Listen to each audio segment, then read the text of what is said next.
Start. आजचा हा औपचारिक समारंभ ही महाराष्ट्र राज्य निर्मितीनंतर घडणारी एक अत्यंत महत्त्वाची घटना आहे असे मी मानतो. महाराष्ट्र राज्य स्थापनेच्या वेळी शासनाच्या धोरणासंबंधीचे मी जे वक्तव्य केले होते त्यामध्ये साहित्य आणि संस्कृती यांच्या वृद्धी व संवर्धनासाठी एक विद्वज्जनांची यंत्रणा निर्माण करण्याचा सरकारचा हेतू प्रथमच जाहीर करून महाराष्ट्राशी मी वचनबद्ध झालो होतो. त्याच धोरणाचा पुनरुच्चार महाराष्ट्र राज्याने राज्यपाल श्री प्रकाशजी यांनी महाराष्ट्र राज्य विधिमंडळाच्या पहिल्या अधिवेशनासमोर केलेल्या आपल्या भाषणात केला.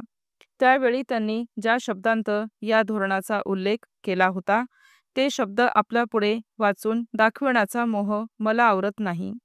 त्यांनी आपल्या भाषणात असे म्हटले होते की सरकारने मराठी भाषेच्या विकासासाठी आणि समृद्धीसाठी महाराष्ट्राची भाषा, संस्कृती आणि इतिहास यांच्या संबंधीच्या संशोधनाकडे तातडीने लक्ष देण्याचे ठरविले आहे. अशा प्रकारच्या संशोधनास उपयुक्त होईल असे साहित्य निरनिराळ्या भारतीय व पाश्चात्य भाषांत भरपूर प्रमाणात उपलब्ध आहे.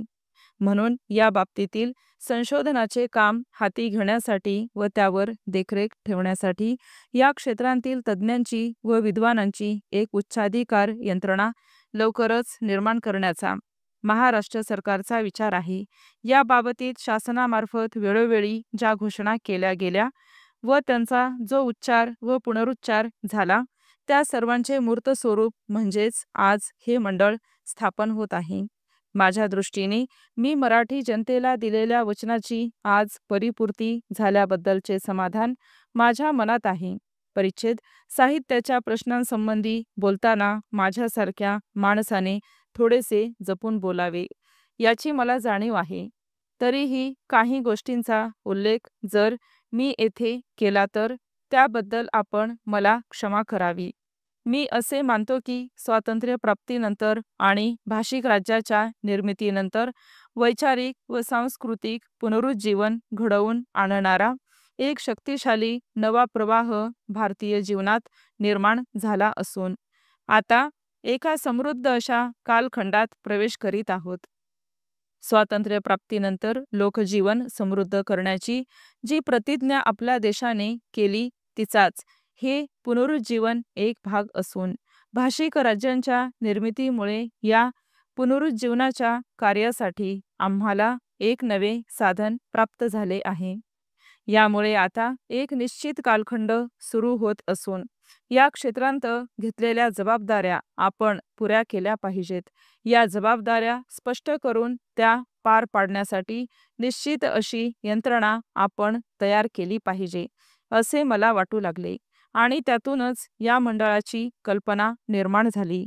साहित्य अकादमी ही अशाच प्रकारची संस्था असून ती 1954 साली अस्तित्वात आली.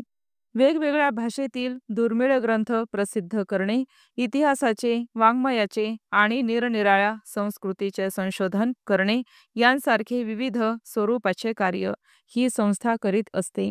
साहित्य अकादमीसारखेच व शक्य झाल्यास त्यापेक्षाही अधिक व्यापक स्वरूपाचे कार्य या मंडळाकडून व्हावे या उद्देशाने हे मंडळ स्थापन करण्यात आले आहे.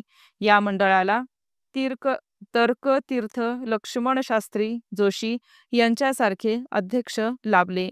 ही या मंडळाच्या दृष्टीने मोठी भाग्याची गोष्ट असून त्यांच्या एका थोर ग्रंथाला केंद्रीय साहित्य अकादमीने नुकतेच मोठे अनुदान दिले आहे. स्टॉप.